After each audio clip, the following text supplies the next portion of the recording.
Diascofoot, le miroir du football de la diaspora congolaise.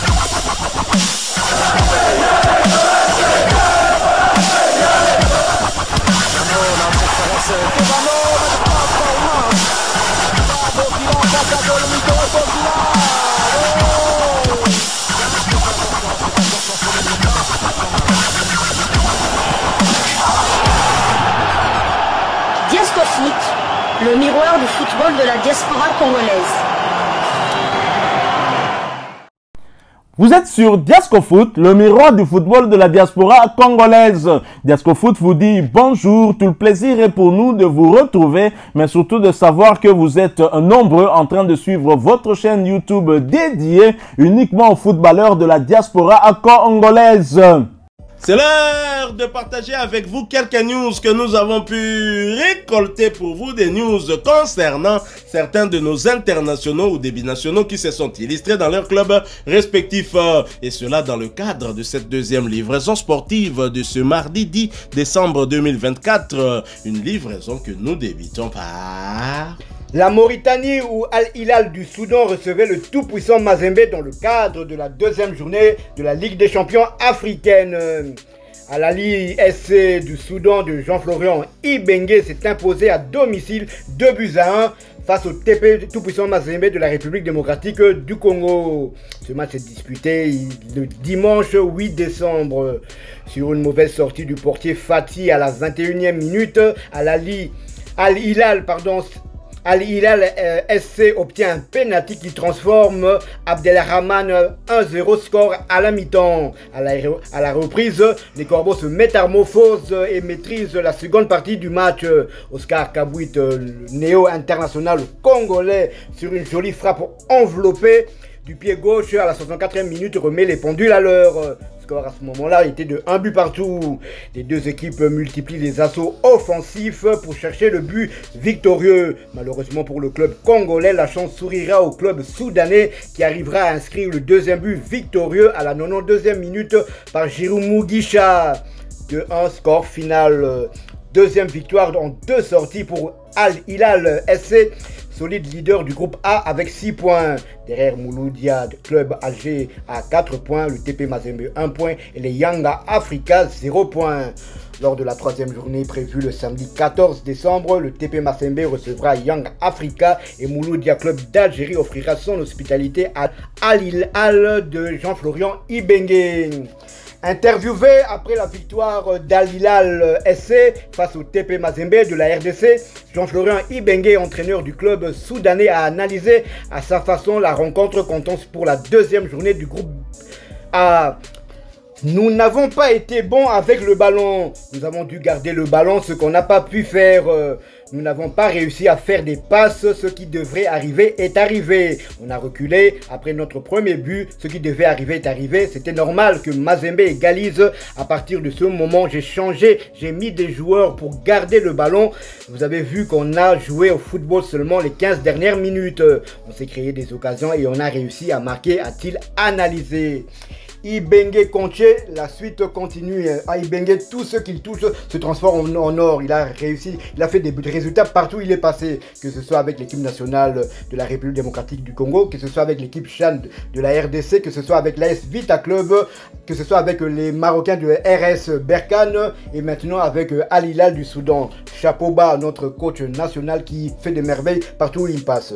Al-Hilal à l'image de la sélection soudanaise qui joue en difficulté toujours sur un terrain neutre, mais qui arrive à engranger des résultats. Félicitations à Jean-Florian Ibenge Kwangé avec cette équipe qui joue ses matchs à domicile du côté de la Mauritanie. Jean-Florian Ibenge qui connaît bien cette équipe du tout-puissant Mazembe Anglebert, une équipe qu'il a eu à affronter à plusieurs reprises. Mais finalement, Al-Hilal nous fait le même coup que les crocodiles du Nil lors de la, je pense, la première journée ou deuxième journée des éliminatoires du mondial. Une défaite un 1-0, but marqué à la dernière minute aussi, hein, un peu comme Al Hilal face au tout-puissant Mazembe. En tout cas, courage aux Corbeaux qui ont montré des belles choses. Hein. J'espère que pour leur prochain match, ils vont se ressaisir. Ils vont croiser le prochain adversaire, c'est même celui qui avait été battu par Jean-Florent Ibenge en Tanzanie, justement.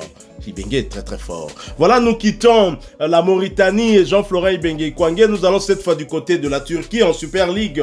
Championnat turc de première division. On jouait la 15e journée. Sivasspor qui recevait Galatasaray n'a pas tenu dans un match certes difficile, mais quand même concédé la défaite sur le score de 2-3. Samuel Moutoussamy, le double poumon de cette équipe de la tanière des Léopards de la RDC blessé, n'a pas pris part à cette rencontre. Son temps de jeu stagne d'ailleurs à 831 minutes sur les 1267 minutes possibles. Il a participé à 11 des 13 matchs avec son club, avec tout de même 2 passes décisives délivrées. Après ce revers, Sivasspor est 10e de Super League avec 5 victoires, 3 nuls et 7 défaites. Il compte donc 18 points au total, 20 buts inscrits contre 25 encaissés. Prochain rendez-vous, ce sera pour le compte de la 16e journée du même championnat et un déplacement sur le terrain de Bodrum. Ce match est prévu pour le vendredi 13 décembre 2024 sous le coup de 18h heure de Kinshasa, 19h heure de Saké à l'est de la République démocratique du Congo. Toujours pour le compte de cette 15e journée de Super League, et UPSport qui recevait Samsouspor l'a étrié. Mais alors, étrié sur le score sans appel de 3-0. Marc Bola, comme à son habitude, avait été titularisé, mais il n'a pas disputé l'intégralité de ce match, puisqu'il a été remplacé à la 76e minute de jeu. Son temps de jeu passe à 1377 minutes sur les 1696 minutes possibles.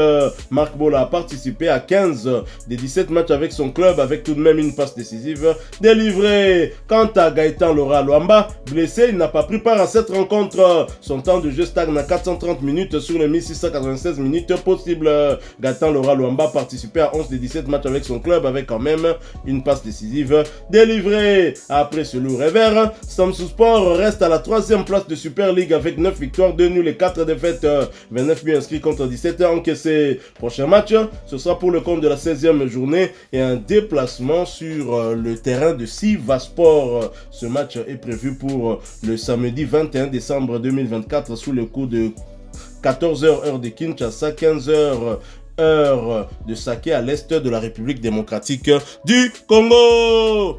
Nous quittons la Turquie pour la Serbie où l'on jouait la 16e journée de la Yelen Superliga. Victoire en déplacement du Partizan de Belgrade, 0-1 sur le terrain de Zveznikar Pančevo. Titulaire pour la 9e fois consécutive, l'aîné des frères Kaloulou, Aldo pour ne pas le citer, a joué l'intégralité de la rencontre. Son temps de jeu est de 1456 minutes sur les 2318 du Partizan. Il a joué 21 des 23 matchs. Il a marqué un but et délivré 3 passes décisives cette saison. Le Partizan de Belgrade est 2e de la Yelen Superliga derrière l'infranchissable l'étoile rouge de Belgrade de Silas Katompa. Ils ont 35 points. Ils comptent 11 victoires, 4 nuls et 2 défaites. Ils ont marqué 34 fois et ont encaissé 17 buts. Prochain match, le Partizan de Belgrade accueillera le FK IMT Belgrade le samedi 14 décembre pour le derby de Belgrade, justement dans le cadre de la 17e journée de la Yelen Superliga. Nous quittons la Serbie. Nous allons cette fois du côté de l'Amérique du Sud, au Brésil. Au Brésil où l'on jouait la dernière journée de Serie A, championnat brésilien de première division. Mauvaise nouvelle pour Yannick Yala Bolasie et Criciúma qui se sont inclinés une fois de plus et cette fois lourdement sur le terrain de Bragantino. 5-1.